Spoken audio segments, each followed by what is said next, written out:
11वीं क्लास आज की वीडियो में मैं आपको फाइनेंशियल स्टेटमेंट में एक ट्रेडिंग अकाउंट बनाना सिखाऊंगा। 3 अकाउंट होता है, ट्रेडिंग, प्रॉफिट एंड लॉस और बैलेंस शीट। तो मैं यहाँ ग्रॉस प्रॉफिट फाइंड आउट करूँगा। यहाँ ओपनिंग स्टॉक दिया है क्वेश्चन में, क्लोजिंग स्टॉक दिया है, परचेज दिया है, कैरिज ऑन परचेज दिया है और कैरिज ऑन सेल दिया है, ऑफिस रेंट दिया है, सेल दिया है। अब इसमें से वो खर्चा हमें उठाना है जो फैक्ट्री का है, क्योंकि इसमें केवल ग्रॉस प्रॉफिट पूछा है और ग्रॉस प्रॉफिट कहाँ निकलता है, ट्रेडिंग अकाउंट में। मैंने आपको समझाया था।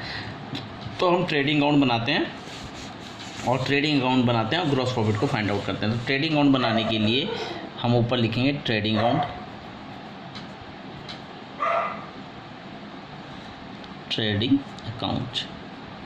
ठीक है, आपको पता ही किस तरह से लाइन ड्रॉ की जाती है, अमाउंट की, पर्टिकुलर अमाउंट, ठीक है, पर्टिकुलर्स अमाउंट।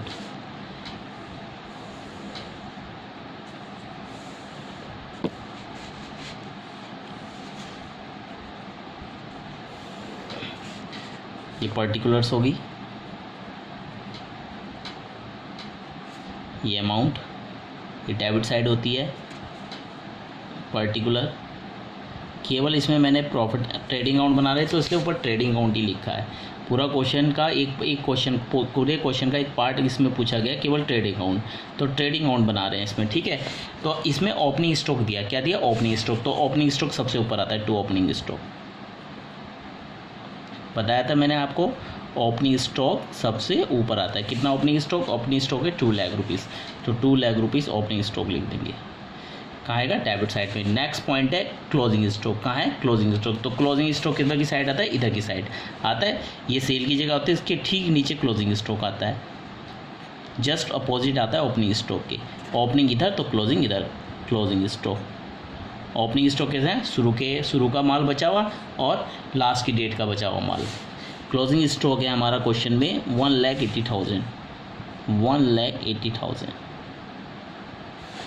फिर नेक्स्ट पॉइंट है परचेज। परचेज ठीक ओपनिंग स्टॉक के नीचे आता है, टू परचेज।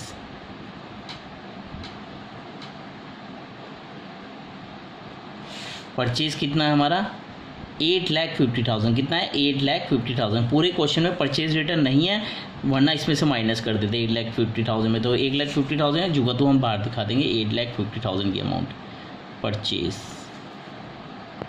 8,50,000 परचेज हो गई। परचेज के बाद है नीचे कैरिज ऑन परचेज। क्या है, कैरिज ऑन परचेज। तो कैरिज है तो इसमें आ जाएगा कैरिज ऑन परचेज है, कैरिज ऑन परचेज। फैक्ट्री का खर्चा, जो भी फैक्ट्री का खर्चा आता है ट्रेडिंग में आता है। तो कितना हमारा 23,000, 23,000। ये कंप्लीट हो गया। फिर अगला है कैरिज ऑन सेल। देखिए कैरिज ऑन सेल है। अब कैरिज ऑन सेल कब होगा, जब माल तैयार हो जाएगा, उसके ऊपर कैरिज ढुलाई का खर्चा होगा। कैरिज का मतलब ढुलाई। तो माल तैयार होने के बाद हो रहा है खर्चा। तो मैंने कहा था ट्रेडिंग अकाउंट में वो खर्चा आता है जब माल बनता है, तब जो खर्चा होता है वो ट्रेडिंग में आता है। तो ये वो खर्चा है जब माल तैयार हो गया, तो बिकने के लिए भाड़ा ढुलाई का खर्चा दिया जा रहा है।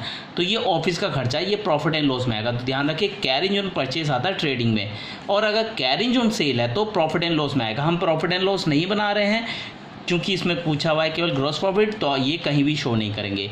तो कैरिज ऑन सेल नहीं आएगा, इसे छोड़ देंगे, कैरिज ऑन सेल छोड़ देंगे।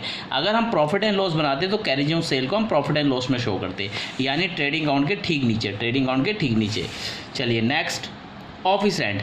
साफ लिख दिया ऑफिस रेंट। तो जाहिर सी बात है ये भी फैक्ट्री का खर्चा नहीं है, तो इसे भी नहीं लेंगे। अगर यहाँ फैक्ट्री रेंट लिखा होता या खाली रेंट लिखा होता, अगर यहाँ खाली रेंट लिखा होता या फैक्ट्री रेंट लिखा होता तो हम ट्रेडिंग अकाउंट में दिखा देते इधर की साइड, क्योंकि सारे खर्चे इधर की साइड है। तो ये भी शो नहीं होगा कहीं भी, क्योंकि प्रॉफिट एंड लॉस में शो होता था, प्रॉफिट एंड लॉस नहीं बना रहे। अगला है सेल।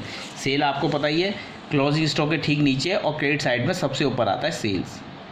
क्योंकि सेल रिटर्न नहीं है क्वेश्चन में, तो कुछ नहीं माइनस करेंगे, सीधा सेल की अमाउंट दिखा देंगे 14,07,000। तो इस तरह से हमने सब एक्सपेंसेस ले ली। जो एक्सपेंसेस ट्रेडिंग में नहीं आती थी, जैसे कैरिंग ऑन सेल और ऑफिस रेंट, वो हमने छोड़ दिया, क्योंकि ये ऑफिस का खर्चा है, ये प्रॉफिट एंड लॉस में आना था और हमें बनाना है ट्रेडिंग अकाउंट। कैसे बदला, क्योंकि हमें ग्रॉस प्रॉफिट फाइंड आउट करना है और ग्रॉस प्रॉफिट ट्रेडिंग अकाउंट में निकलता है। तो ये क्वेश्चन हमारा कंप्लीट हो गया। अब हम इसका टोटल करेंगे, दोनों तरफ का, जिधर का टोटल ज़्यादा हो दोनों तरफ लिख देंगे। आपको बताइए इधर का टोटल ज़्यादा है तो ये टोटल हम कर देते हैं इधर का। तो ये टोटल करके आया 15,87,000। 15,80,000 चूँकि इधर का ज़्यादा है तो ये दोनों तरफ लिख देंगे 15,87,000 रुपीज़।